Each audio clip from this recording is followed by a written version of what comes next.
Kangaroo Jack is kind of amazing. I mean it.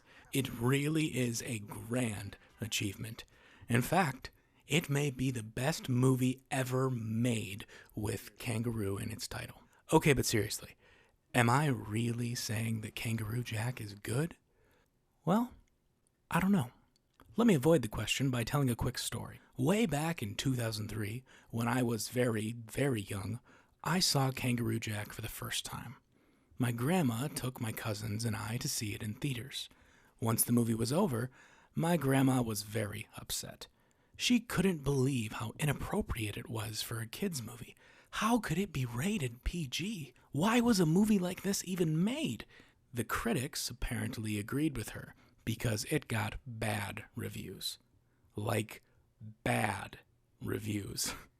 Why I bring this up is because a few weeks ago I came across an old article explaining the production of Kangaroo Jack. Even though I hadn't watched it in like 18 years and didn't remember anything about it other than my grandmother's anger towards it, I decided to give this article a read.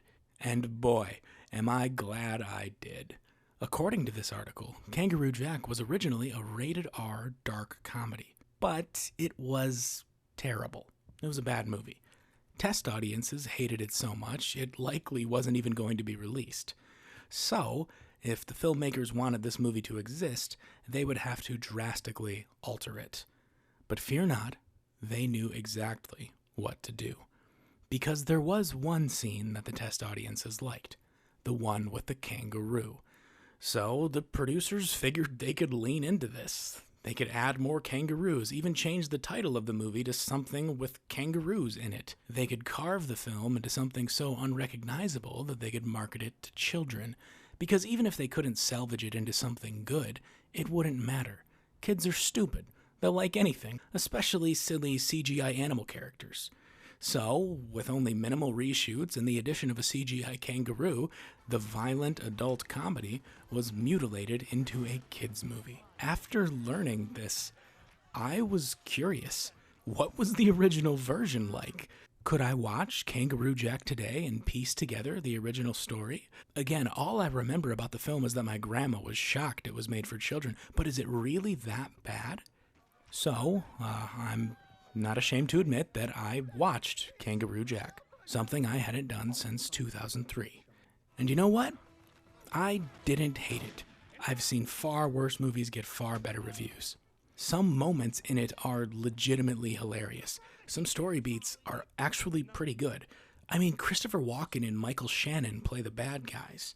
That's gotta mean something, right? There really are some elements to this film that are kinda great. Now, would I recommend you watch it? No. But that's why I made this video pointing out all this stuff. I watched Kangaroo Jack, so you don't have to. Kangaroo Jack stars Jerry O'Connell as Charlie and Anthony Anderson as Louis. Charlie is the stepson of the mafia boss Salvatore Maggio, who's, of course, played by Christopher Walken. Charlie wants nothing to do with crime. He just wants to be a hairdresser. But Louis keeps accidentally pulling him into trouble. For instance, at only a few minutes into the movie, Charlie and Louis find themselves in a police chase, which actually has some pretty fun stunts in it. They stupidly lead the police to one of Salvatore's warehouses filled with stolen goods. Salvatore is not happy with his stepson. Tears on her pillow are a plethora to me, anathema to me. I love how Salvatore uses the word anathema. It's a word that's sort of known as one of those rare, big brain, look how smart I am words. Well, students can't clean. It's anathema. They don't like it. How long have you been waiting to squeeze that into a conversation? It's a word that's trying way too hard to be a word, which means that it's the sort of word that no one would actually say in real life. So when you see it in character dialogue, it just doesn't really make sense. But later in the movie, we see Salvatore trying to expand his vocabulary, so it has an excuse for him saying that word earlier in the movie. Now use the word in a sentence. Amorphous. It's a nice little touch to a character. I mean, certainly the kind you wouldn't see in a kids movie. I mean, you wouldn't really see any of this in a normal kids movie. Like the mafia and all this stuff. Anyways, back to the story. As punishment for leading the cops to his warehouse, Salvatore forces Charlie and Louis to do a job. He gives them a package and orders them to deliver it to a man in Australia. This man. But of course, they're not allowed to ever look inside the package. So they take the package and get on a plane to Australia. When Charlie is using the bathroom on the plane, Louis realizes the package is filled with money. And I'm just gonna let this scene play out. Hey, Charlie! Open up. What? Okay, check this out. Hey, you're not supposed to open this. Hey, man, it's like 50 grand there. Oh, my God. Something doesn't smell right here. Look at it. No, I'm looking. I've never seen so much green in one little brown package. And now it's in my hands. Oh, it slipped out. Oh, this is one big load. What a mess. I just want to roll around in it. Hand me the rest of the pile. Can I hold it? Maybe we should just flush it. We're not gonna flush it. I'm gonna put it in my pocket and take it to Australia. Well, if you're gonna do that, give it here. Let me kiss it for good luck. Now, I'm a little ashamed to admit this, but this is funny. At least to me. I mean, I'm sorry. I know it isn't high art or anything. I know it's stupid and vulgar, but I don't care. I'm stupid, and I like stupid things. Just remember, the key is to act like you don't have anything to hide. All right? Thanks, boys. Good day, mate. Thanks, boys. G'day, mate. They're my hairdressing scissors. They're my hairdressing scissors. So they land in Australia and have to drive way out into the country to meet the guy they're supposed to deliver this package of money to. But they hit and kill a kangaroo on the road. So then they decide to toy with the kangaroo's dead body. Again, this is a kid's movie, and they are posing with a murdered animal, the animal that the kids went to see. All of the marketing for this film was all about this kangaroo. The kids came to this movie thinking they were getting a movie about a kangaroo, and now they are seeing two mafia criminal dudes messing around with its corpse. But, of course, the kangaroo isn't dead. But still, the film left all of those kids in the audience thinking it was dead for quite a long time. Anyway, the kangaroo runs away from them, and it's wearing Louis's lucky jacket, with the money that they're supposed to deliver to the guy in the jacket's pockets. So now, the money's gone, and they don't know what to do. They go to a bar, and Charlie starts getting hammered with this old dude at the bar. Louis explains their situation to a girl, and she tells them that they should hire the town pilot to fly them around and look for the kangaroo, and then shoot it with a tranquilizer dart once they spot it. Louis goes back to the bar to tell Charlie about this girl's plan to hire a pilot, but all Louis can talk about is how hot she is. And there's this American girl that works there, and she is... Ooh, damn. Just rub it. Ooh. This one. Ooh. Epileptic?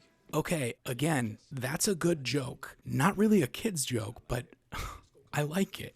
So Charlie likes the pilot idea. I mean, he's desperate, so they call the pilot's number.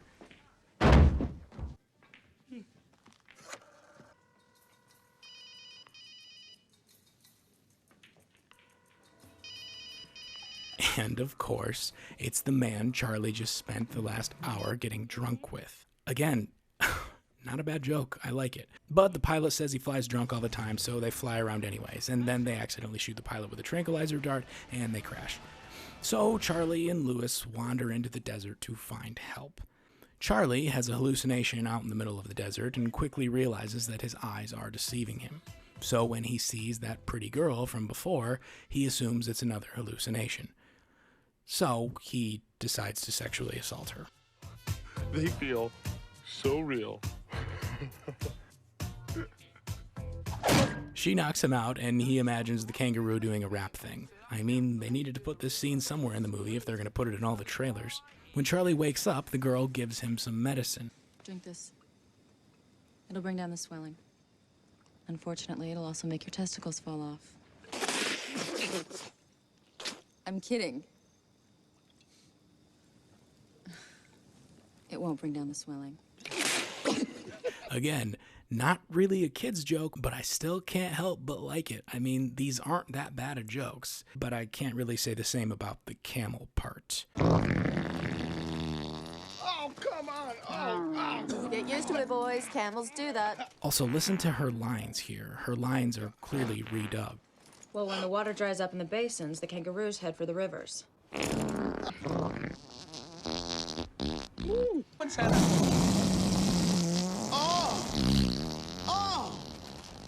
What is with these camels? So because Charlie and Lewis failed to deliver the money to this guy, Salvatore sends his right-hand man, played by Michael Shannon, to Australia to figure out what's going on. Charlie and the hot girl, okay, what's her name? Oh, right, Jessie. So Charlie and Jessie have a sexual tension scene. She's washing herself in just a soaking wet white t-shirt, and he creeps up on her, and again, look at this. This is a kid's movie, apparently. So the man they were supposed to be delivering the money to catches up with them. He threatens them with a knife and is honestly pretty terrifying for a character in a kid's movie. He orders his men to take Charlie and Lewis to a place to be murdered, and then he takes the girl for himself. Again, kid's movie. While Charlie and Lewis are being marched to their death, one of them gets an idea. Lewis, reach into my pants. Oh, Charlie, don't do this. Go out like a man. Look, we all have urges. Again, kids' movie. So they escape and rescue the girl, but then Michael Shannon catches up to them. We'll get the money back. It's too late for that, Charlie. This time you screwed up big. Final straw big. Just then, the kangaroo with the jacket runs by, so Charlie and Lewis and Jessie chase after him. But then the mobsters start chasing after all of them. And this chase scene is, yet again, it's pretty intense for a kid's movie, with the bad guys firing shotguns at them and all of that. Anyways, the chase ends on a cliff, and the big twist is revealed. Frankie, we got the money back. We got it back. We got it. You don't get it, do you, Charlie? Sal's not disappointed because he cares about the money. He's disappointed because you two aren't dead. What do you think he was paying Smith 50 grand for? You mean we traveled halfway across the world to pay for our own execution? Pretty clever, eh? I think it's honestly not that bad of a crime story. I kind of like it. I don't know. I don't know why everybody hates this so much. It's not that bad. But anyway, the cops show up, they beat Michael Shannon, and Charlie and the girl, I mean Jessie, do the happily ever after thing. You pansy-ass retards are dead. You hear me? Dead! I'll slaughter you like veal! I'll weigh your eyeballs like jewelry! Again, this is a kid's movie. Pansy-ass retards. But hey, that's the story of Kangaroo Jack. It's not what you'd expect it to be. It certainly wasn't what my grandma and countless other concerned adults thought it would be. It definitely doesn't work as a kid's movie, and probably didn't work as an adult movie either, but still, I'm glad it was made. Even though it's immature and misplaced and inappropriate and predictable and, well, kind of dumb, I still have to admit that I laughed pretty hard at a few of the moments in this film. So when I say that Kangaroo Jack is an achievement, I'm not lying. The fact that they took an adult movie and were able to cobble it into this is pretty impressive. Sure, I'm guessing this led to some of the awkward green screen shots and technical issues, but it still ended up coming together into a cohesive story. It's also impressive that they managed to get this thing rated PG, that they were able to market it the way they did, with the kangaroo and only the kangaroo on all the posters and in all the trailers. I'm surprised they weren't sued, but still, I mean, good for them. Fuck those concerned parents. Pansy-ass retards.